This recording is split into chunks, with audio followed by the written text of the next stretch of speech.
সাদেক বলো। আচ্ছা, আমাদের নেতা আমাদের গর্ব যাচ্ছে এক হাঁটু জলে, ত্রাণ নিয়ে সঙ্গে বানবাসীদের কাছে পৌঁছে যাবে আর কিছুক্ষণের মধ্যেই। এই বন্যায় যেমন অসহায় মানুষগুলো আছে, যেমন দুর্দান্ত ব্যস্ত আছে আমাদের সমস্ত সদস্যরা, রাত দিন এক করে চলছে ত্রাণের জোগাড়। শুধু ত্রাণ নয়, একেবারে ঘরের কাছে পৌঁছে দেওয়ার জন্যে ডিঙি নিয়ে কোমর কোথায় কোথায় গোলাখানিক জল পাড়ি দিয়ে চলছে, খাবার নিয়ে, জল নিয়ে, ওষুধ নিয়ে চলে যাচ্ছে একেবারে বন্যার জলে ডুবে থাকা বাড়িগুলির দুয়ারে।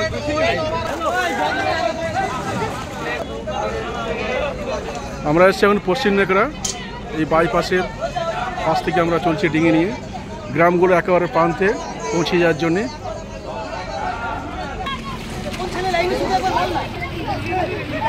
এখানে জল কম, তাই ডিঙিটা যাচ্ছে না, সমস্ত সদস্যরা হাতে করে বয়ে নিয়ে যাচ্ছে।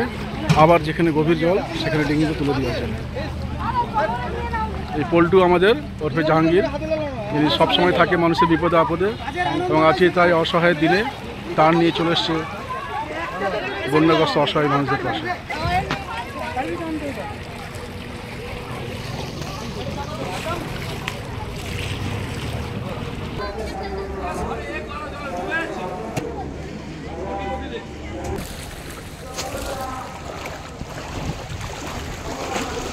এখানে আবার জল বেশি হওয়ার জন্য ডিঙিটা সহজেই যাতায়াত করতে পারছে। কোথায় জল বেশি কোথায় কম, আবার কম জল হলে ডিঙি টানতে সমস্যা, এবং যথেষ্ট পরিমাণ থাকলে ডিঙিটা যাতায়াত করতে সুবিধা হচ্ছে।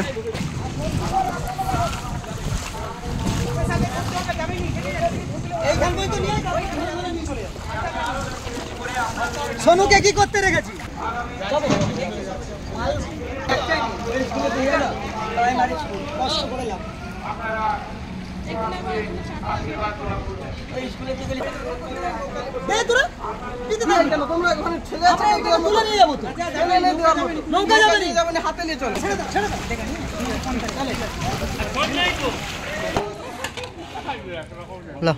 সাধারণ দেখো, ঠিক আছে সাদা একটু ঘুরে যা, ঠিক আছে।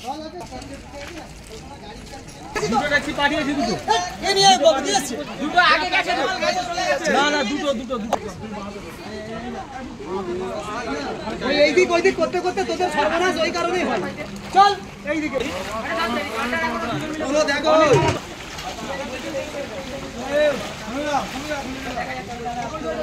প্রচুর ভারী লাগছে। আর চাপাসনি এক কোমর জল। প্রাক্তন ছাত্র সমিতির সম্পাদক কর্মধার হত্যাকতা সমস্ত কিছু যার প্রথম সময় যার উদ্যোগে হয়ে থাকে, সেই সাদেক আলী এক কোমর জল দিয়ে জলের বোতলগুলো বয়ে নিয়ে যাচ্ছে বন্যাগ্রস্ত অসহায় মানুষের পাশে দাঁড়ানোর জন্যে। তার সঙ্গে আমাদের পল্টু আছে, তিনিও প্রায় কোমরখানিক ভিজিয়ে ফেলেছে জলে। দেখে যাবে রাস্তায় মতো আছে সাইডে, এই কংক্রিট ধরে যাবে।